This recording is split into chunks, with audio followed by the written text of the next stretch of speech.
The mountains were always silent, but on one frozen morning, that silence broke with a sound no human was meant to hear.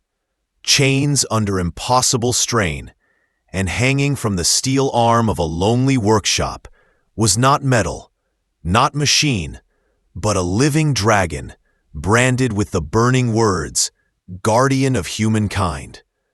Why was it there? Who had chained it? And why had destiny dragged it to the door of a man who wanted nothing but to be forgotten? If you are new to the channel, then please subscribe to the channel and like the video, and tell us in the comments where you are watching from. Now, let's jump into the story. The mountain range stretched endlessly under a pale winter sky. Snow drifted across jagged peaks like sheets of frozen smoke. The silence here was not gentle, but heavy, pressing on the ears as though the world itself was holding its breath. The sound of the wind seemed distant, muffled, leaving behind an eerie stillness.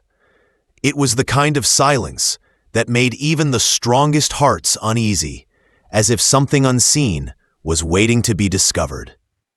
At the base of one of the tallest peaks stood a workshop. It was built of reinforced steel and faded titanium, its walls scarred from years of storms and battles that had long passed. The building looked old but unbroken, a stubborn mark of survival in a land where survival was never guaranteed. Inside, a man worked alone. His name was Dale. Once he had been a combat engineer during the Neural Wars, but now he lived apart from the world, repairing old mining equipment for those who could afford his skills. Oren had grown used to quiet days filled with the grind of gears and the faint buzz of his neural headset. But this morning was different. He felt it before he heard it. The silence outside carried a weight, something sharp and unnatural. Then came the sound. Faint at first, then louder. A groan of metal straining against unbearable pressure. Chains grinding above his head. He froze, pulse quickening. Chains. In this place, chains should never sound like that. He set down his tools and reached for his pulse rifle, the weapon worn but reliable. With the rifle held close, he pushed open the heavy door and stepped into the frozen air. The cold bit at his face instantly, but it was not the cold that made him stop. It was the sight before him. Suspended from the industrial crane arm, fixed to the roof of his workshop, was a dragon. Its body hung upside down, wings curled around itself like a shroud. Its scales shimmered pearl white, almost translucent, catching the weak morning light as if carved from crystal. Chains bound its legs and tail, thick iron links straining under the weight of a creature that must have weighed tons. Steam rose from its body where the chains pressed deepest, and on its scales, words were burned into the flesh. Still smoking, the letters glowed faintly. They read, "Guardian of Humankind." Oren's breath caught in his throat. Dragons were not strangers to him. He had seen them in battle, had designed machines meant to hunt them, but never like this. Never bound, never branded with words that carried both cruelty and mystery. For a moment, he simply stood, staring, his rifle lowered but not forgotten. The dragon's chest rose and fell in shallow rhythm, its breath spilling out in short bursts of crystallized vapor. Dragons did not breathe like that unless they were close to death. Oren's mind raced. Who had done this? Who had left such a creature hanging here, at his door? Was it meant as a message? A warning? Or perhaps a trap? Yet as he looked at the brand burned into its scales, something else stirred inside him. Those words, "Guardian of Humankind," seemed too deliberate, too heavy with meaning to be ignored. The mountain air cut at him, but he did not move back inside. Instead, he activated his neural controls, linking to the crane system. The chains creaked as mechanism lowered, slowly, carefully, bringing the dragon down from its suspended prison. The ground shook when the body touched the snow, but the dragon did not resist. Its massive eye flickered open for a moment, silver and cold. But behind it was something more than instinct. There was awareness. Orin crouched beside the creature, his rifle resting at his side. He studied the burned letters again, the smoke still curling faintly from the fresh wound. Someone had used advanced equipment to carve the brand. Technology powerful enough to etch the words into not just the skin, but deep into the mind. He whispered to him, voice rough. Guardian of humankind. Well, that's not something you see every day. The dragon stirred faintly, letting out a weak sound, half a growl and half a sigh. Its breath carried a strange scent, not just smoke and blood, but the faint trace of ozone, like air after a storm. Orin reached for the chains with gloved hands, examining the iron. These were no ordinary bindings. They were forged for war, reinforced with compounds meant to hold creatures that most people never dared to face. He stood again, staring down at the pale giant lying helpless in the snow. The silence pressed on him once more, but now it was different. It was not empty. It was expectant, as though the mountains themselves waited for what he would choose to do. Orin could walk back inside, seal the door, and leave the creature to die. Many would call it justice, a fitting end for an enemy of humanity. But as he looked at the branded words glowing on its scales, he felt something stir. Not pity, not duty, but a sense that destiny had chosen this moment. The mountain had kept its silence for years, but today it had delivered a secret. A chained dragon, marked as protector of the very species that hunted it. Orin lowered his rifle fully, stepping closer. If you live, he said softly, maybe you'll explain why fate decided to crash into my workshop. The dragon's eye flickered once more, a faint light of exhaustion mixed with fear. And in that frozen breath of silence, the story of Orin Dale and the chained secret began. The pale dragon lay across the snow-dusted ground beside Orin's workshop, its body weak and trembling. Chains still wrapped around its legs like scars of cruelty, but its breaths came steadier now that it was no longer suspended. Orin stood nearby, pulse rifle resting against the steel wall. He had freed the dragon from the crane, yet he could not explain why. Perhaps it was curiosity. Perhaps it was guilt. Or maybe it was because of the words burned into its scales, glowing faintly like an unfinished prophecy, guardian of humankind. Inside the workshop, machines hummed softly. Sparks crackled from a repair drone that Orin had abandoned mid-task. But the man's focus was fixed on the creature outside.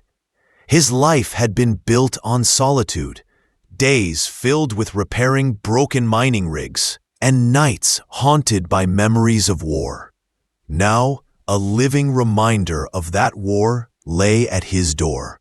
Orin fetched his plasma cutter.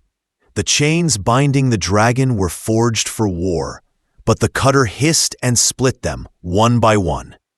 Each chain fell into the snow with a heavy thud, releasing the creature a little more.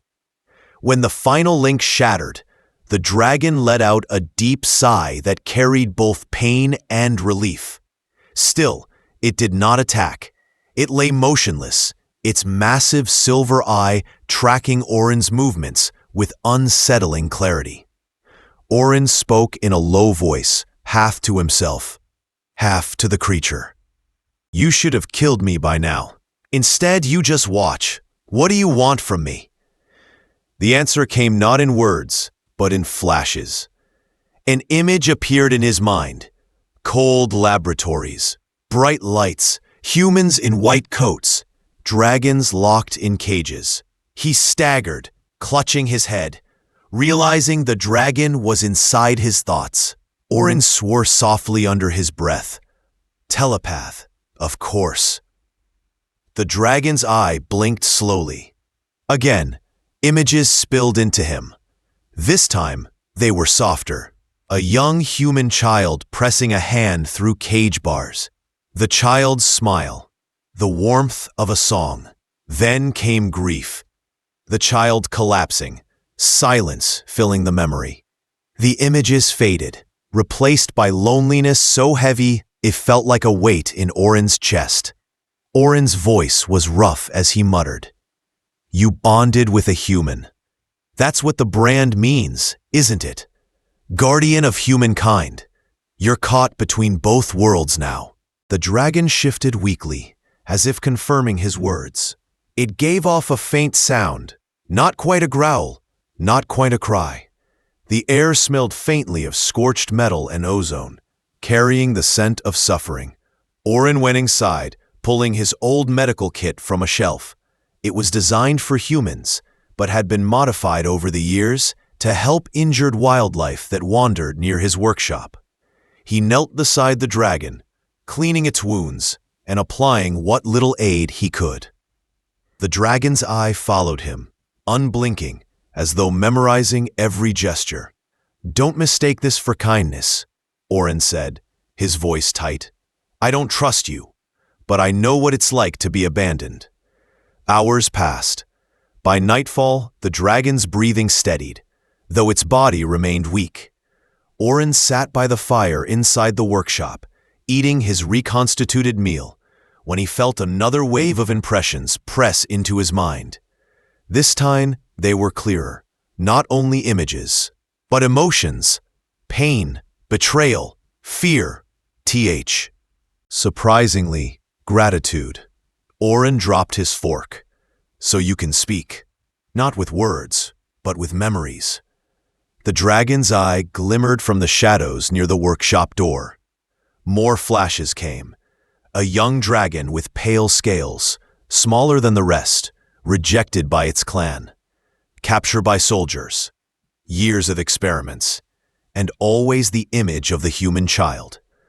Orin leaned back, sighing. "So you've got part of a child's memories tangled in you. That explains the brand. You're not just dragon anymore, are you?" The dragon lowered its head slowly. In that moment, it looked less like a beast of war and more like a lost creature searching for a place to belong. Days stretched into weeks. The dragon, whom Orin began calling Sindra, recovered little by little. Sindra could not fit inside the workshop, so Orin adjusted the loading bay, creating a half-shelter where the dragon could rest. In return, Sindra used her telepathic senses to warn Orin when machinery was about to fail. Often before his scanners even detected the problem. Their communication remained fragile, more impressions than conversation, but a strange companionship began to grow. Orin found himself speaking aloud while he worked, as though forgetting that the dragon could read thoughts. Sometimes Sindra responded with flashes of memory, sometimes with a low rumble that almost sounded like laughter. Still, trust did not come easily. Orin remembered too clearly the screams of dragons he had once hunted, and Sindra carried the pain of experiments burned deep into her mind. Both had been shaped by war, both scarred by choices not fully their own. One night, as snow fell heavily outside, Orin adjusted the neural headset he had once used in battle. He caught Sindra watching him with her silver eye. "This is the strangest partnership in history," he said with a bitter laugh. "A broken engineer and a branded dragon." A faint impression pushed into his thoughts. It was difficult to translate. But he understood the meaning. The dragon agreed. Orin let the silence settle. The fire crackled. Outside, the mountain winds howled like distant voices. For the first time in years, He felt the faint stirring of something unfamiliar. Not peace, not yet, but the possibility of it. He didn't know how long it would last. He didn't know if this fragile bond could survive the world outside. But in that moment, in the frozen shadow of the mountains, man and dragon shared something neither had expected, the beginnings of trust. And though neither said it aloud, both knew that destiny had already begun to weave their paths together. The nights in the mountain were always cold, but on that morning, the air froze for another reason. Alarms screamed across Oren's workshop, sharp and urgent. Red lights blinked inside the control panels as proximity sensors picked up movement to the north. Oren's eyes narrowed. 3 assault shuttles cut across the pale sky, dark shapes moving in silence until they were nearly above the valley. He recognized their design at once. They belonged to the extraction division. Soldiers trained to capture dragons and eliminate anyone who stood in their way. Sindra, still resting in the bay, lifted her head sharply. Her silver eye glowed with unease. Impressions filled Oren's mind in an instant.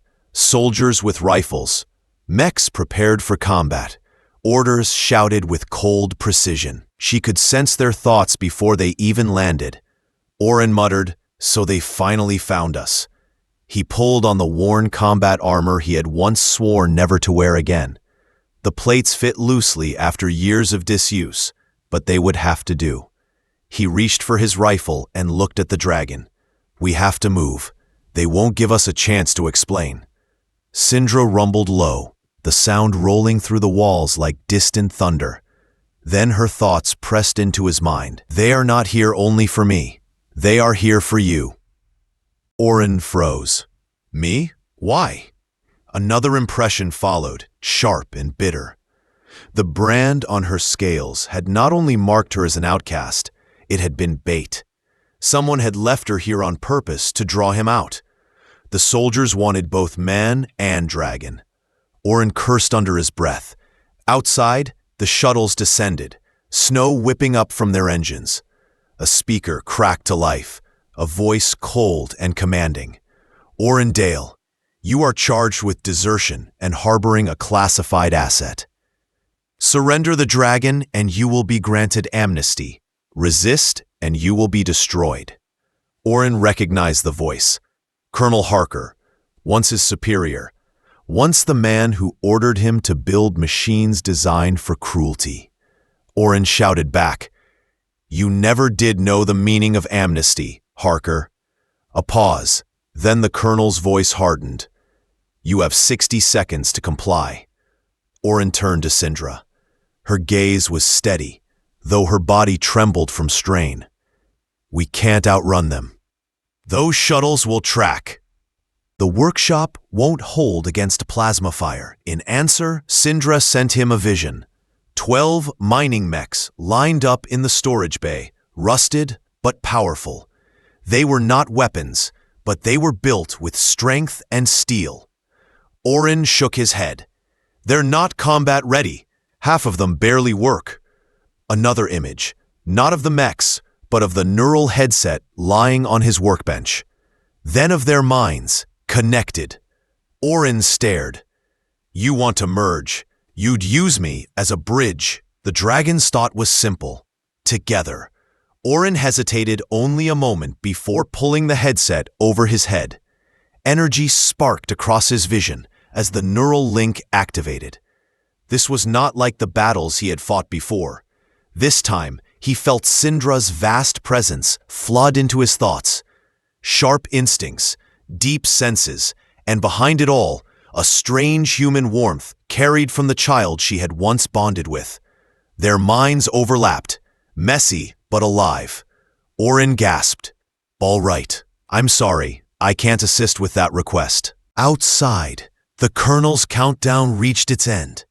"Time's up, open fire!" Plasma bolts streaked through the sky, striking the mountain walls. But before the soldiers could advance, the workshop doors thundered open. 12 mining mechs, most patched with rust and scars, surged forward. They were clumsy, their limbs shaking, but they moved with purpose. Orin and Sindra directed them as one. The dragon's telepathy guided the machines, and Orin's human knowledge channeled the commands. Together they became something new, a hybrid will controlling an army of steel. The battlefield erupted. 2 mechs fell quickly, torn apart by concentrated fire, but the rest pressed forward. 1 mech swung its industrial claw, ripping through a soldier's exosuit. Another used a mining laser to carve through the snow, creating clouds of steam that blinded the enemy's scanners. Above, a shuttle lifted higher, preparing to unleash a barrage. Sindra's roar shook the valley. Carried through the neural link into the mechs, 3 machines leapt as one, their heavy arms gripping the shuttle's landing gear. The engines screamed as the craft twisted, then crashed into the mountain in a burst of flame. Colonel Harker's voice roared across the comms. "Hold your ground. He cannot control that many units. He will burn out." Orin grit his teeth as heat seared through his mind. The strain was unbearable, but then Sindra steadied him, carrying part of the burden. Her thoughts pressed calm into his chaos, allowing him to hold longer than any human should have been able. They fought for 17 minutes that felt like eternity. Plasma bolts lit up the snow. Machines toppled into wreckage. But slowly, impossibly, the soldiers faltered. 2 shuttles burned in the distance. The third limped into the sky, engines sputtering. On the ground, survivors dropped their weapons, surrounded by towering mining mechs. Colonel Harker's helmet lay broken. Man, his scarred face twisted in disbelief. He shouted, "You cannot win, Orin. Both species will hunt you for this." Orin stood beside Sindra, breath ragged, rifle in hand. His voice was steady. "Then let them come. We're not their weapons anymore."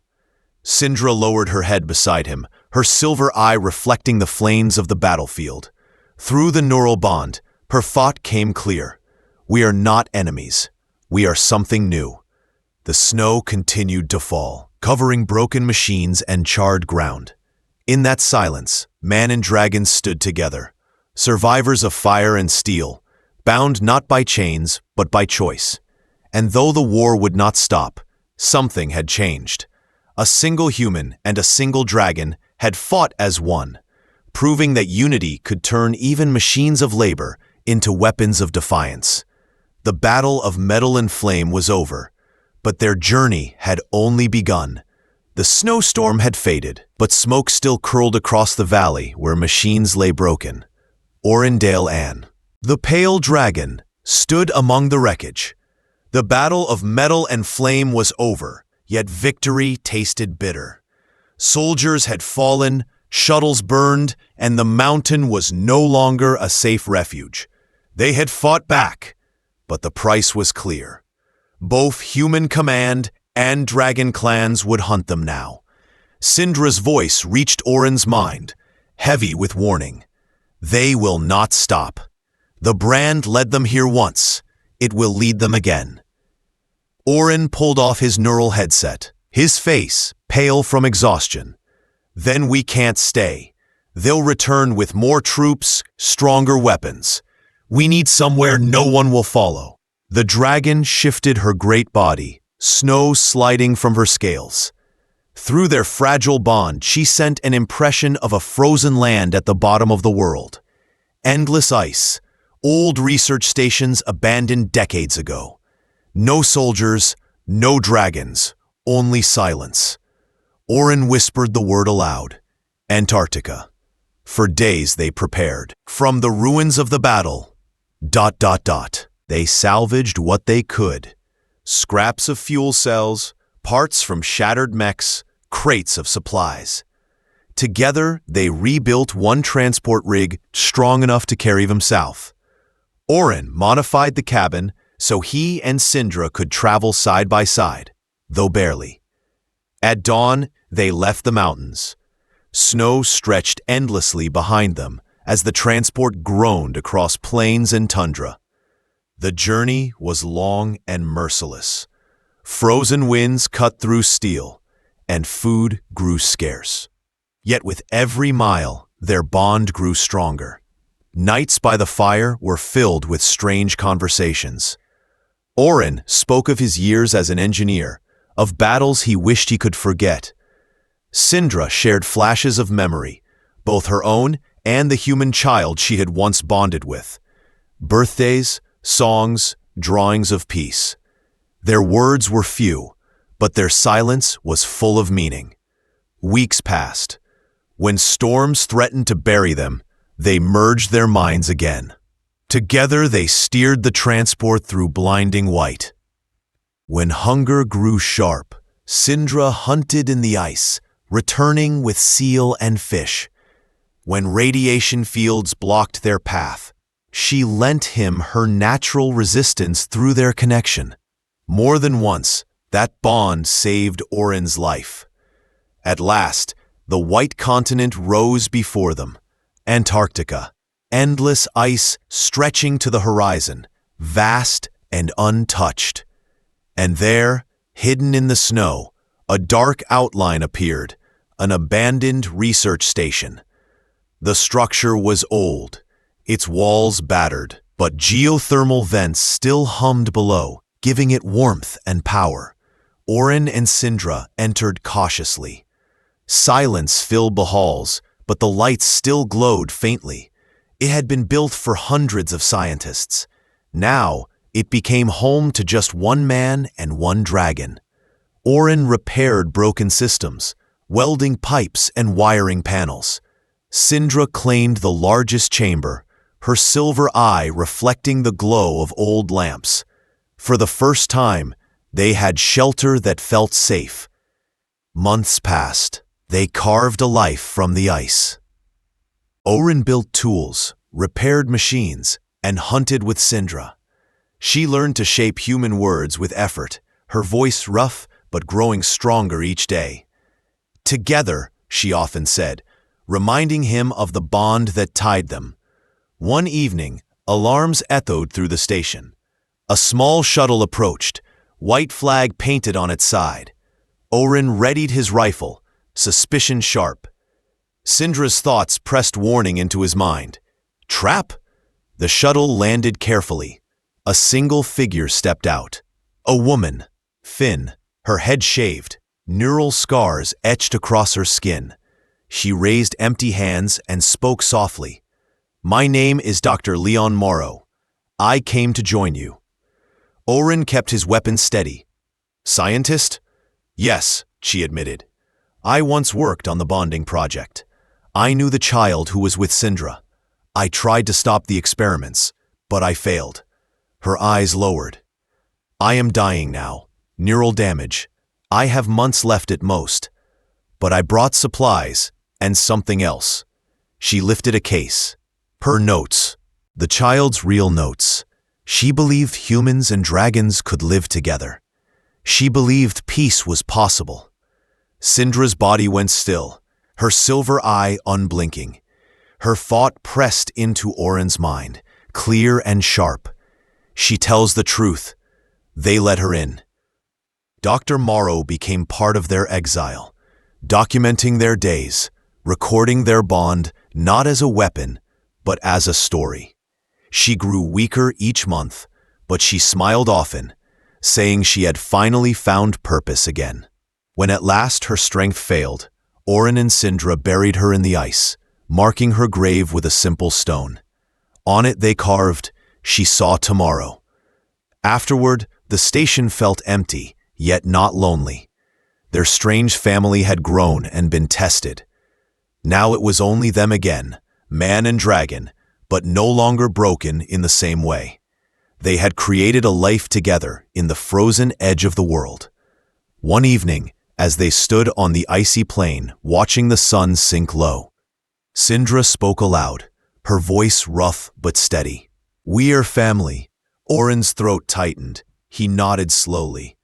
The strangest family either species has ever seen. But maybe that's enough.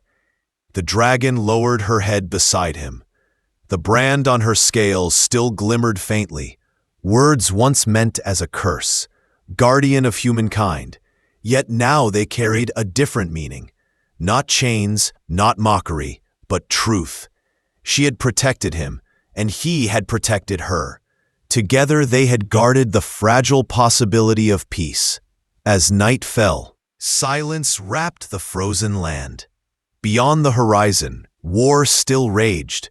But here, at the edge of the world, two unlikely companions had chosen another path. They had chosen trust, chosen family, chosen hope.